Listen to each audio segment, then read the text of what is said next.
केला असेल.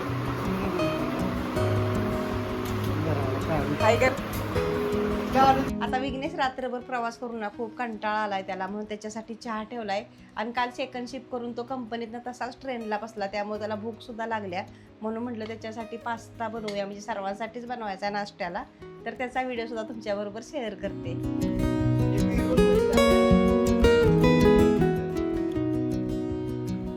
मला वाटलं मला थांब. चहा वगैरे झालाय. आता नाश्त्यासाठी ना मी पास्ता बनवते, आणि हा पास्ता पूर्ण गव्हापासून बनलेला आहे या.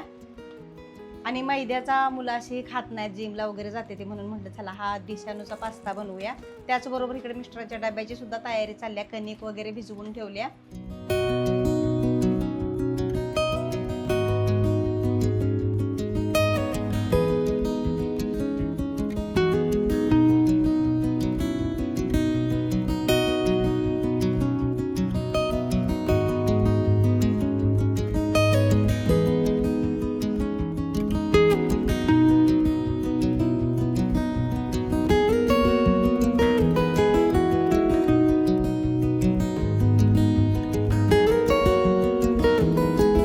बघा, जो आपण व्हिडिओ अपलोड केलाय ना तोच तो बघतोय, आणि तो व्हिडिओ बघून त्याला समजलं की मी कापण्या केले. त्या म्हणून मला म्हटलं, अगं मग मी तू कापण्या बनवल्या त्या मला दे तरी. म्हणून आता बसलाय कापण्या खात. विघ्नेश कशा झालेत? असतं. आता खरं तर ठरलं होतं विघ्नेश आहे ना तोपर्यंत मस्त छान छान पदार्थ काहीतरी बनवायचं. पण आजचा दिवस बघा, आज ना केकची ऑर्डर 3 करायचे. आणि आता दुपार झाली, त्यानं जरा कपडे वगैरे आणली ती ते धुवून घेतली. मग असाच आजचा दिवस जाणार आहे. त्यामुळे आता नवीन पदार्थ काय करायला भेटतोय का नाही काय माहीत. तर खाऊ द्या कापण्या. मी जाऊन आता केकची ऑर्डर कंप्लीट करते, कारण आता दुपार झाल्या, संध्याकाळ केक द्यायचे आहेत. विघ्नेशला आता नाश्ता वगैरे दिला. आता तो थोडासा आराम करतोय बाहेर हॉलमध्ये.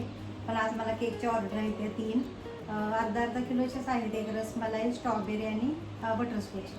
तर म्हटलं चला त्याचे बेस वगैरे बेक करायला लावूया. त्याच्या अगोदर मिस्टरांचा डबा वगैरे केला.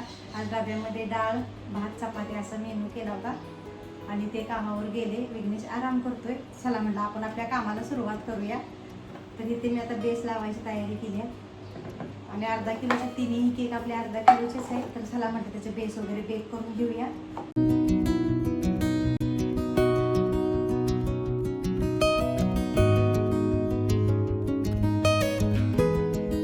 खरं सांगू का, मी ठरवलं होतं विघ्नेश यायचा आहे ना म्हणून केकची ऑर्डरच घ्यायच्या नाही. पण ह्या 3 ऑर्डर आहेत ना आमच्या जवळच्याच होत्या, आणि त्या अगोदरच कन्फर्म झाल्या. तर चला म्हटलं आपल्या बिल्डिंग मधल्याच आहेत तर आपण एक करू शकतो. आणि ह्यातली जी रसमलाई केकची ऑर्डर होती ना अर्धा किलोची, ती मला दिवा इथून खरडीतून होती. आणि कस्टमरची डिमांड होती की त्यांना उंच असा केक पाहिजे होता, म्हणून ना मी तो 4 इंचीच्या टीन मध्ये बेक केला होता.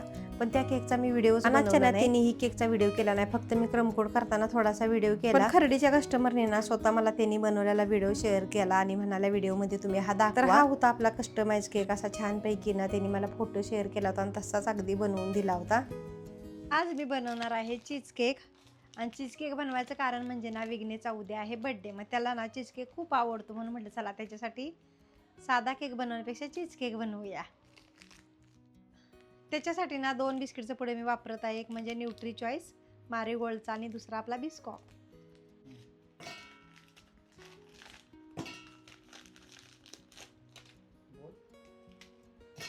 तर एक आपण ना बिस्कॉपचा पुडा घेतला आणि दुसरा हा एक घेतलाय.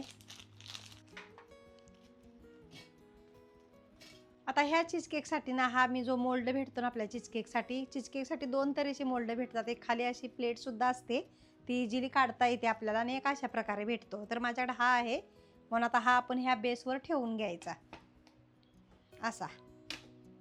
पण इथं ना बिस्किट बारीक करून घेतले आणि त्याच्यामध्ये मेल्टेड बटर, आणि आपण आता बिस्कॉप फ्लेवरचा केक करणार आहे. त्याच्यासाठी हा स्प्रेड सुद्धा ह्याच्यात 1 चमचा ॲड करायचा आहे. तुम्ही कोणत्या फ्लेवरचा केक करताना ते बिस्किटमध्ये थोडंसं ॲड करायचं.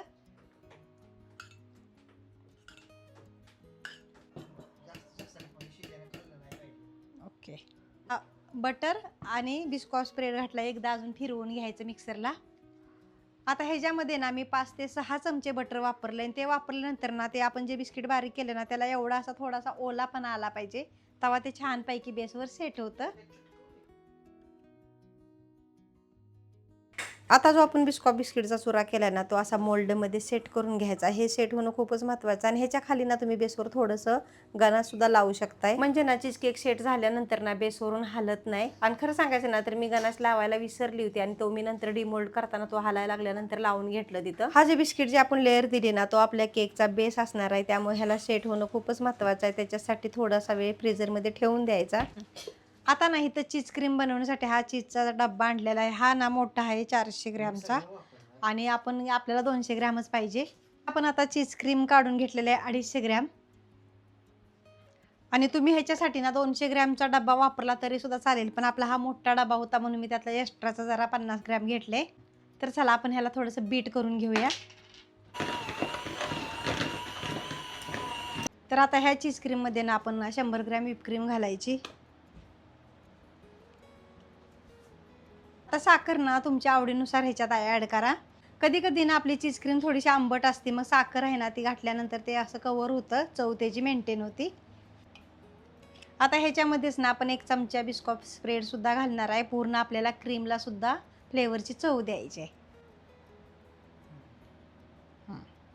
आता ह्या सर्व वस्तू आहेत ना फक्त आपल्याला 1 ते 2 मिनटंच बीट करायचे, त्या ओव्हर बीट करायचं नाही, नाहीतर पातळ होती क्रीम. आता हे आपल्याला व्हिप क्रीम घातल्या नसेल ना अगदी थोडासा वेळ बीट करायचा आहे, जास्त बीट करायचं नाही.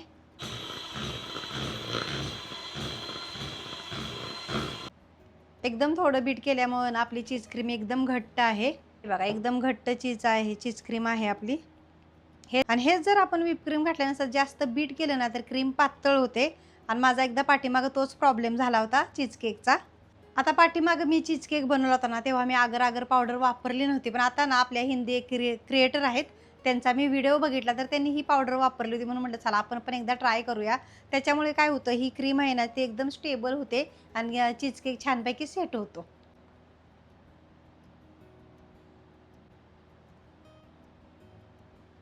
आता हे आगर आगर आहे ना आपल्याला गरम पाण्यामध्ये इथे टाकायचं आणि ही प्रोसिजर आपल्याला पटापट करावी लागते, नाहीतर ते लगेच सेट होतं.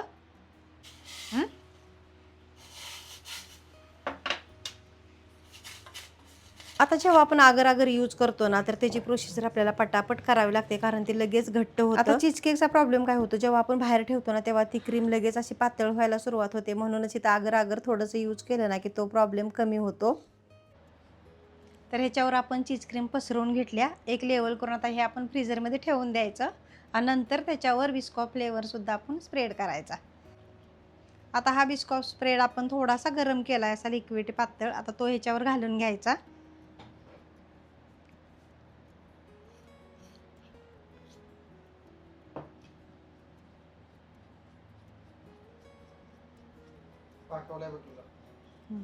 चला तर आपण ह्याला आता फ्रीजमध्ये ठेवून देऊया.